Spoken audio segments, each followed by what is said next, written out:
Okay, in this video we're going to take a look at how to get started doing some sculpting inside of ZBrush.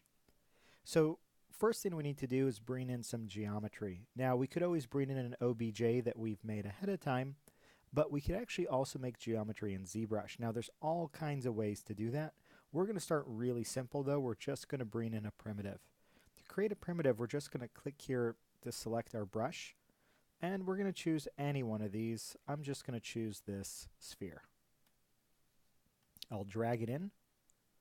And then I need to hit edit up here.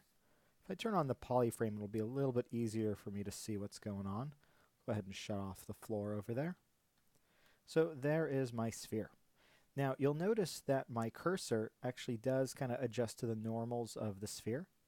However, if I try to sculpt, it's going to tell me that I can't sculpt on this 3D primitive because it's not a polymesh 3D. So it kind of means that right now it has the properties kind of the way you'd have if you made a sphere in Maya. You can adjust segments and things like that. If you look over here in the tool palette, there's all kinds of menus, and one of them is initialize, and this is where we can actually change the settings of the sphere.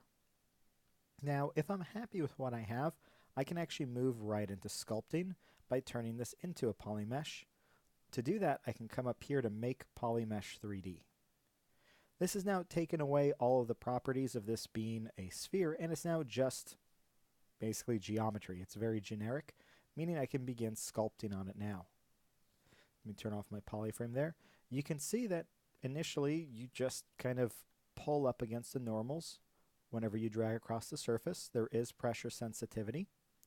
And you'll also notice that the area in which I'm sculpting is kind of based upon these two little fall-offs over here. I have the larger circle and the smaller circle. The larger circle is the maximum effect, while the smaller, is the minimum effect, while the small circle is our maximum effect. I can adjust those with the focal shift over here. You can see I'm making the circle bigger and smaller. I can adjust it overall with the draw size. So if I were to do a very low focal shift, you could see it's a very broad brush. On the other hand, if I do a very small focal shift, you could see very little effect. And of course, you can adjust everything in between. Oh, there we go. I'm going to go ahead and undo this. Just kind of bring that back. So we can bring this up quickly by tapping spacebar, holding spacebar, and I can adjust my draw size here as well as my focal shift and all kinds of other options, including a lot of these buttons we see over here, colors and brushes. Now, to change size, a shortcut I use is I tap S, not hold, but just tap S, and then I can go ahead and change the draw size here. Now, one of the cool things about ZBrush is that we can also sculpt in symmetry. To turn on symmetry, I can tap X, and you can see that symmetry is now here. It's pretty much that simple. Now, you notice I'm kind of digging into the mesh. One of the keys that's very commonly used inside of ZBrush is going to be the Alt key. It kind of stands for the alternative use of the brush. So if the brush normally pulls out, holding Alt would push in. We can reverse that if we want, actually using this Z add and Z sub. Z add over here is pushing out, Z sub would be pushing in, and now if I were to hold Alt, it pushes out, gives me basically the opposite effect.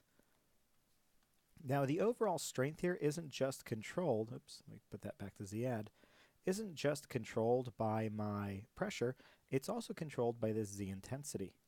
Bringing this up very high, you could see even lightly touching gives me a very heavy effect. And of course the other way around, even very heavy pressure now is creating a very small effect. So this is something you'll want to adjust as well.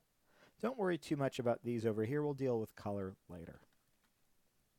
So that's really kind of just the basics of sculpting in ZBrush. You basically press on your mesh and you sculpt stuff.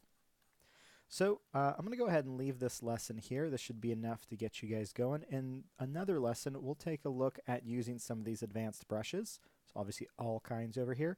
We'll also take a look at how we can work with subdivision levels so that we don't really get this effect where we're kind of stretching the geometry, or at least not so pronounced. So that's it for now.